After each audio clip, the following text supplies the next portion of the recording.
It is the smallest Asian country, but it is mighty. The size of Bhutan may only be 38,737 square kilometers, but it does have a population of 742,737 people. And quite surprisingly, that means it has a density of 19.2 people per square kilometer. But like I said, although it's small, it's known as the land of the Thunder Dragon. This is because the country sees so many lightning storms because they are way up high in the Himalayan mountains. And the Thunder Dragon is also called Druk, which is a national symbol appearing on their flag. Now, because portions of Bhutan are way up in the Himalayan mountains, the capital, Thimphu, is ranked 3rd in the world when it comes to the highest capitals based off of altitude. And it comes in at an altitude of 8,612 feet. Quite an amazing view. Now, what's fascinating about Bhutan is it is a democracy, but also has a constitutional monarchy. The first election was actually held in 2008. However, the country does have a king named Jigme Khesar Namgyal Wangchuk.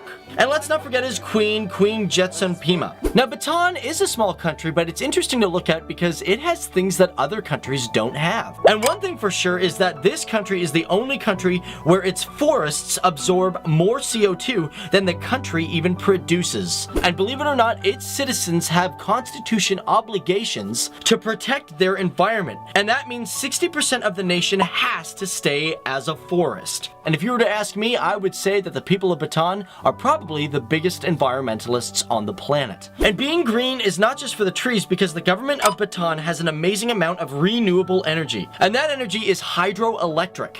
As a matter of fact, they produce more electricity than they need, and much of it is exported. And when it comes to other forms of energy, the country has no petroleum or gas reserves that are currently known.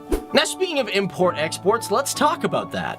Their highest import is indeed refined petroleum, making up 25% of their imports, with their total import costs being $237 million worth of goods. But their exports equal $169 million according to the OAC, and 59% of that is ferroalloys, along with carbides being 14%. Now, for a long time in Bhutan, things like the internet and television were completely banned. Now, it might be shocking to you, but let's be real, foreigners were even banned from entering the country until 1974. However, by 1999, the government lifted the television ban, stating that it was a step into happiness and bringing the country modernized.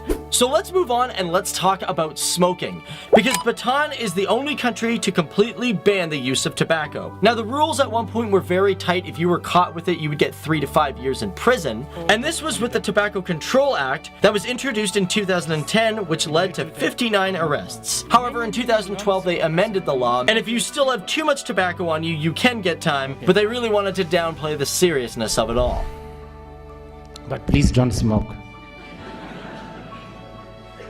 From my heart, I'm telling you, for your lung and all of that. Now, although some people like to consider Bhutan as the least developed country in Asia, it actually comes in first for economic freedom, ease of doing business, and peace. And believe it or not, it is second in per capita income for all of South of Asia. It's been really fascinating to learn more about Bhutan, a small country that continues to work for the bigger picture, a country that manages to remain peaceful around its big neighbors while having relationships with other countries around the world. This is the country and the people of the Thunder Dragon that reminds us, no matter how small you are, stand up, be proud, and show the world your true thunder.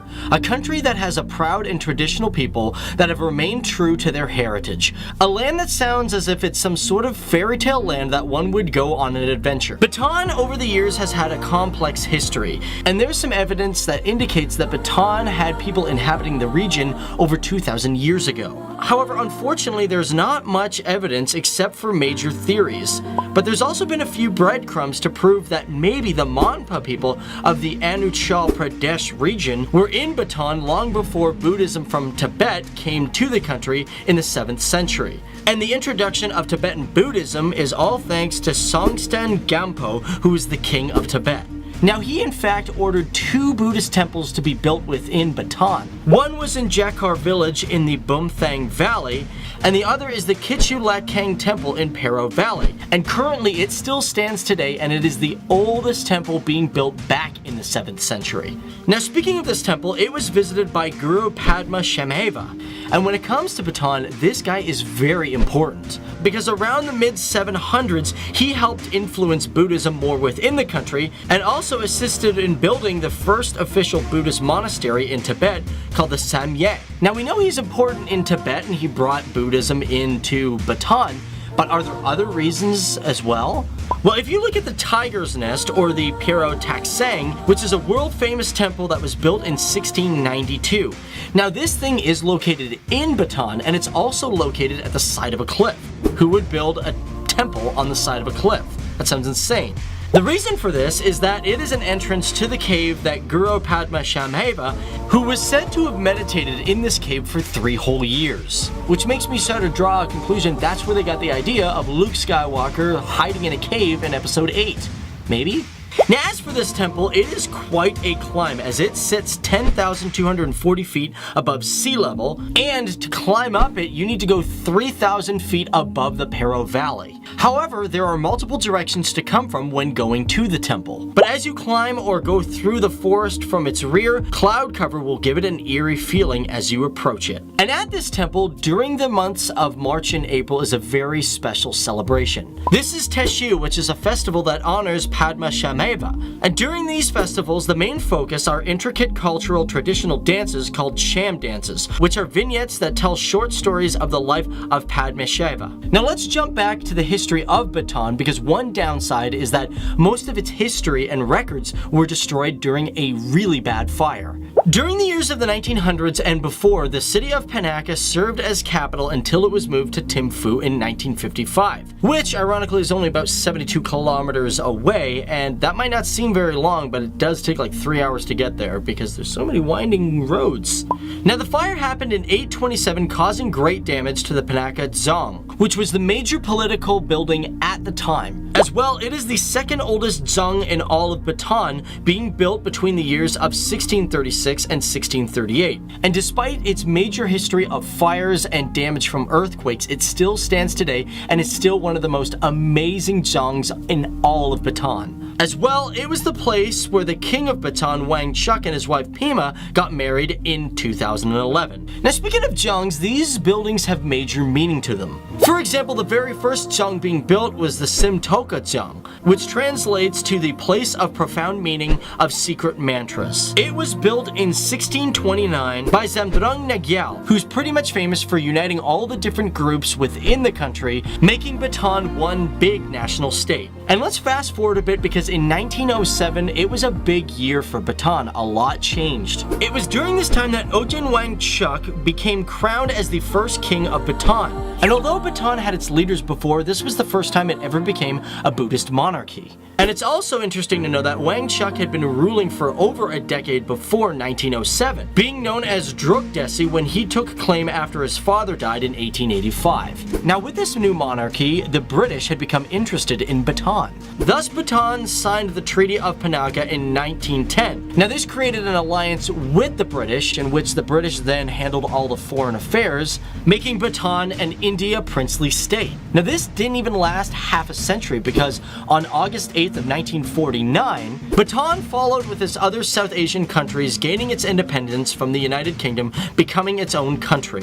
And although today Bhutan is its own independent nation, it is a very peaceful one that has great respect for its neighbors. This is a country that is quite landlocked, and because of that, it has no navy nor air force. However, it does have several different branches of its military, and that includes the Bhutan Police, the Royal Bhutan Army, the Royal Bhutan Bodyguards, and the Royal Bhutan Militia. And because Bhutan has great relationships with India, most of its military forces are trained from Indian forces. As well, Bhutan's Air Force is provided by this big brother to the west. And to this day, within the Royal Bhutan Army, they have only about 8,000 personnel. With about another 8,000 in other branches, it spends about $13.7 million on its military a year. And if you want to be a soldier and you're living within the country, well, it's completely voluntary. You just have to be 18 years old. And even though the country does not have a powerful and large army, it doesn't need that to be considered great. Because Bhutan has many valleys and is also part of the Himalayas, it is a hotspot for biodiversity. Currently, they have over over 5,400 species of plants and 770 bird species. And that's not even getting close to the amount of mammals they have as well, because they have a plethora of many different animals, which a big majority of them are primates. And in our last video, we did mention how Bhutan has 60% of its land dedicated to green space. But to add to that, in 2014, they began to push for more electric cars so they could be more green. And currently 1 out of 10 vehicles on the road are running on electricity. Now, one thing you may also notice if you've ever been to Bhutan, you may notice on some houses there are photos or drawings of dicks. That's right, the photos of a phallus or a penis are generally seen on houses throughout the country. However, most of them are not allowed in urban areas. And no, it's not some teenager that's just spraying these on for a practical joke like we would see in North America. It's because during the time of these drawings, they were meant to ward off evil and malicious gossip.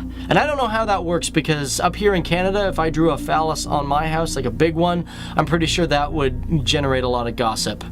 They'd probably think, you know, I was that kind of guy. But considering we're talking about erections, let's talk about something that is erect. And that is Mount Gangkhar Pyeonsum. It is the highest mountain in Bhutan, and you are not allowed to climb it. Standing at 24,836 feet, it is named the White Peak of the Three Spiritual Brothers. And what makes this mountain so special? Well, like I said, you're not allowed to climb it because it is deemed unclimbable. Now, this might be due to the fact that in 2003, mountain climbing is pretty much not allowed in all of Bhutan. And this might be linked to the fact that if you were to climb this mountain and get injured, there would be no form of immediate rescue. Because like I said, the Air Force and helicopters are all provided from India, and that would take a long time for them to get rescued to you. And therefore, it's probably a good reason why Bhutan outlaws mountain climbing. And to close it all off, considering we're talking about its relationship with India, this is a country that has diplomatic relations with 52 countries around the world, creating not just good relationships with its immediate neighbors,